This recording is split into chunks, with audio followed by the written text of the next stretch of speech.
Kita yang memiliki negeri ini, negeri yang kita cintai ini, negeri yang begitu indah, negeri yang memiliki begitu luas wilayahnya, tidak kurang daripada hampir 2 juta kilometer persegi.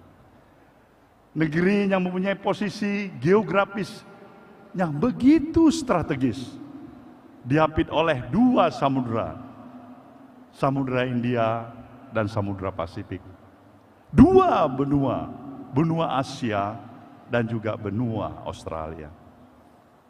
Kita juga dapat menyatakan kita adalah negara kepulauan yang paling terbesar di dunia, karena kita memiliki lebih dari 17.000 pulau-pulau yang ada di negeri kita. Kita juga jelas mengetahui negeri kita ini mempunyai kontur dan struktur tanah yang subur. Mineral reserve kita, sumber daya kekayaan alam kita, Allahu Akbar, luar biasa. Kita juga memiliki luas panjang pantai kita nomor 2 terpanjang di dunia. Kita juga memiliki jumlah penduduk kita sekarang ini yang hampir mendekati 280 juta. Itu artinya kita memiliki jumlah kebesaran penduduk nomor 4 yang terbesar daripada negara-negara yang ada di dunia pada saat ini. Apakah hanya itu yang kita miliki? Tidak. Ada yang lebih hebat lagi. Para pemikir bangsa kita, the founding father, telah melihat betapa uniknya negeri kita ini. Dengan perbedaan-perbedaan yang kita miliki. Berbeda agama, berbeda suku, berbeda dialek, berbeda budaya. Semuanya ini telah dipikirkan.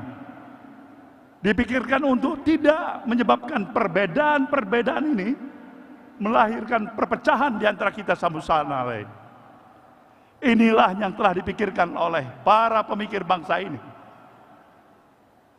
Dan untuk itulah para pemikir bangsa, the founding father kita, telah melahirkan suatu alat sebagai perekat bagi persatuan dan kesatuan kita, yang menjadi ideologi kita, yang kita kenal, Pancasila.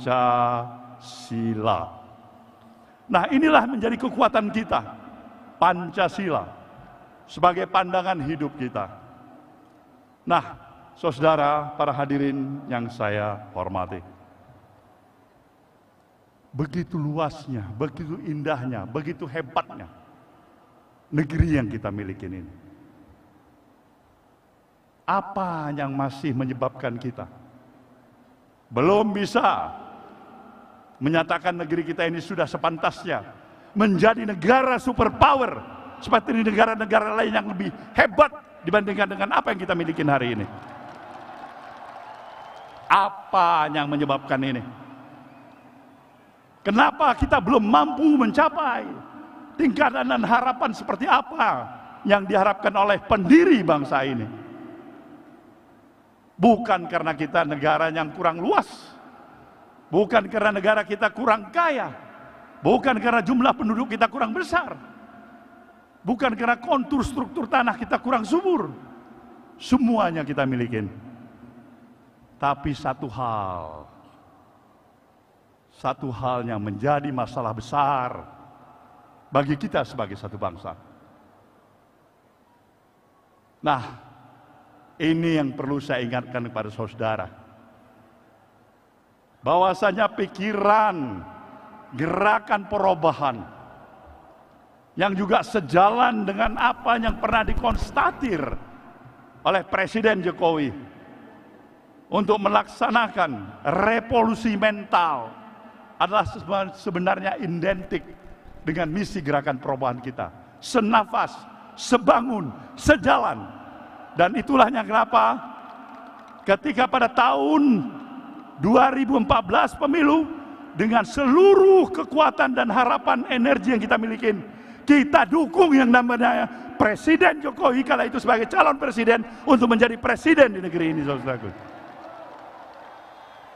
Kita memberikan dukungannya secara totalitas. Kenapa? Karena kita mempunyai keyakinan dengan konsepsi, gagasan, dan pemikiran yang sama dengan apa yang kita miliki. Logika kita menyatakan, kita yakin progres perjalanan kemajuan kita berbangsa dan bernegara akan jauh lebih hebat seperti apa yang kita harapkan. Tapi sayang, 1000 kali sayang,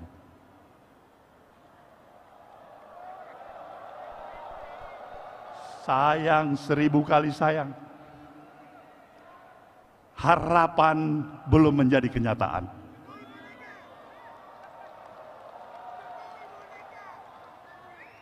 Apa yang harus berani kita nyatakan menjelang 78 tahun kemerdekaan bangsa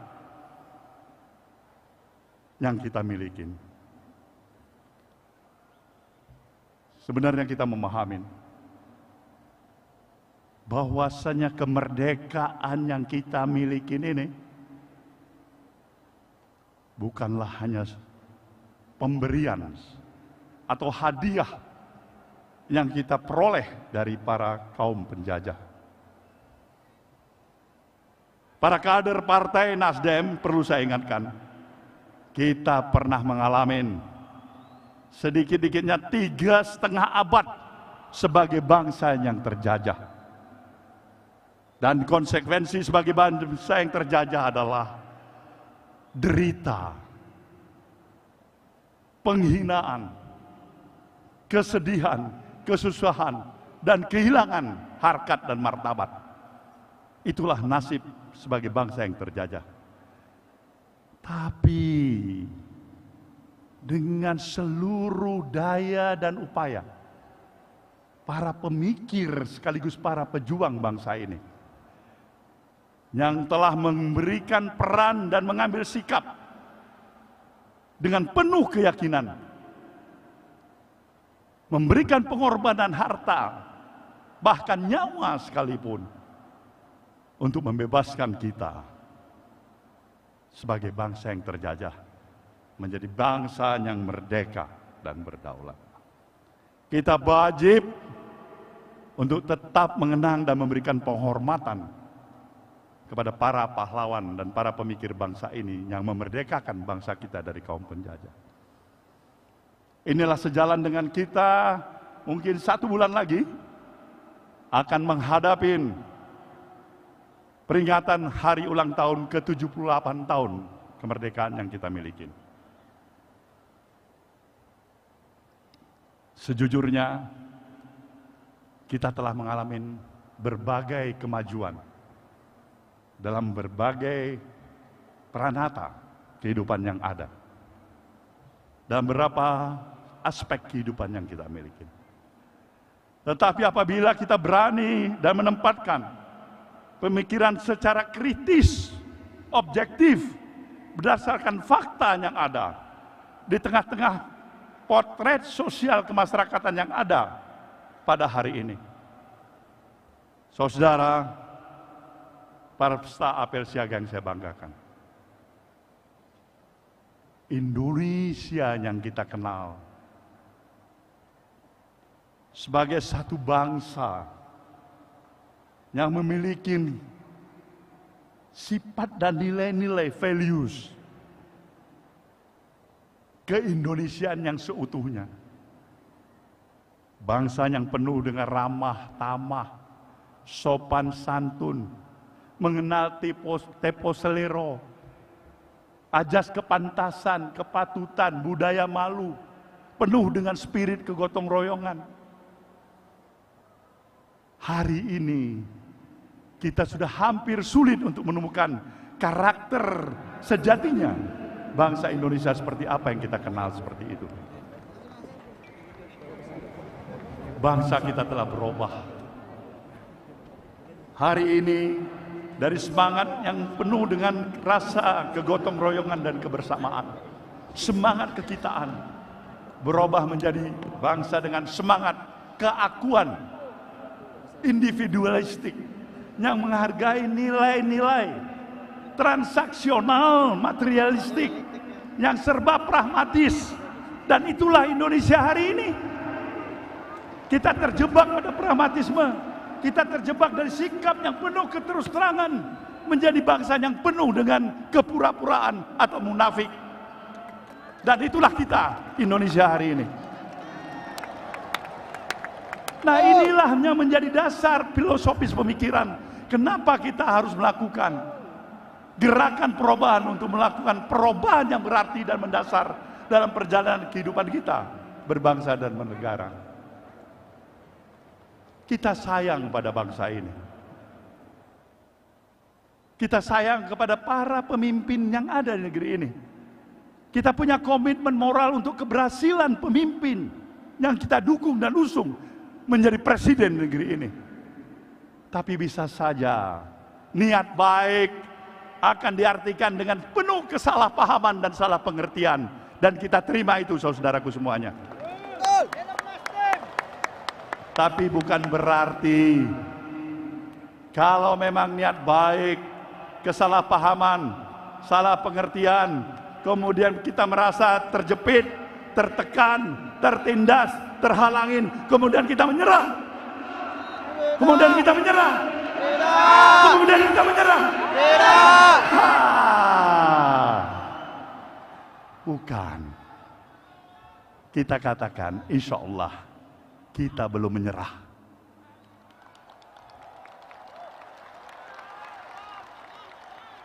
Dasar pemikiran inilah yang kita mau agar kita tetap konsisten dengan pemikiran-pemikiran nilai-nilai kebangsaan yang seutuhnya, untuk memberikan penghormatan nilai pluralisme kebangsaan kita. Kenapa kita harus memilih Anies Baswedan? Karena kita mau membuktikan pluralisme yang kita hargain bukan hanya di bibir, tapi juga dalam praktek kehidupan yang nyata, saudaraku semuanya.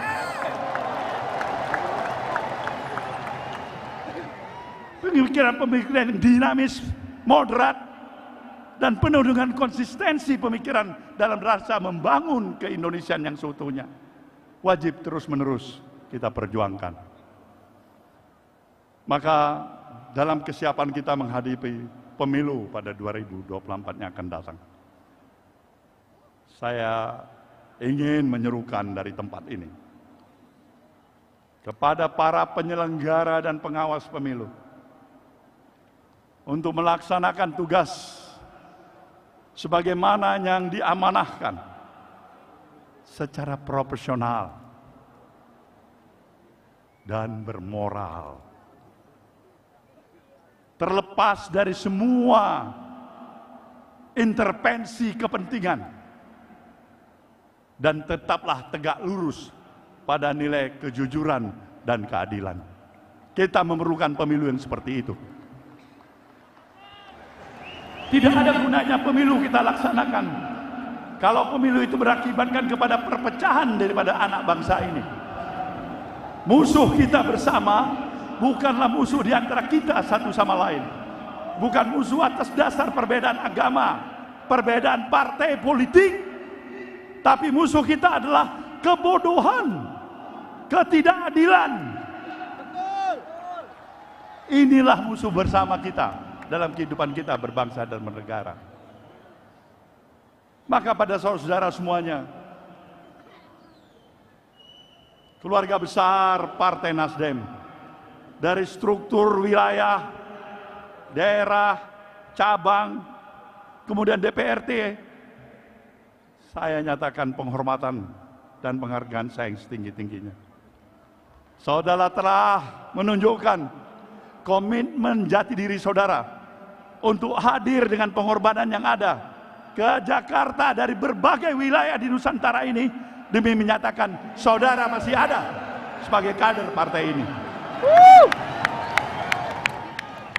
Saya amat berbesar hati dan berbangga hati sebagai pimpinan saudara.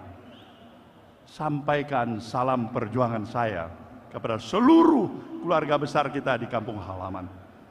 Kepada para seluruh konstituen kita, katakan, insya Allah, di diri dan hati kita ini, berbagai tantangan halaman yang kita hadapin, tapi dengan tekad dan niat baik yang ada, kita akan tetap menjadi Spartan yang tangguh untuk menghadapi itu. Kita harus berani menyatakan, kalau takut dilanda ombak, janganlah pernah berumah di tepi pantai.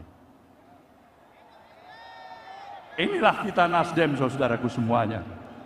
Maka untuk itulah, di akhir untuk pidato saya ini, sebuah pantun dari Pulau Sumatera di wilayah timur, saya utarakan pada saudara. Pulau Pandan jauh di tengah, Cakep. di balik pulau si angsa dua. Hancurlah badan di kandung tanah, budi yang baik kan dikenang jua. Selamatlah berjuang, saudaraku semuanya. Semoga jalan perjuangan kita tetap di jalan yang diridhoin oleh Allah Subhanahu wa taala. Terima kasih. Wabillahi taufiq wal hidayah. Wassalamualaikum warahmatullahi wabarakatuh.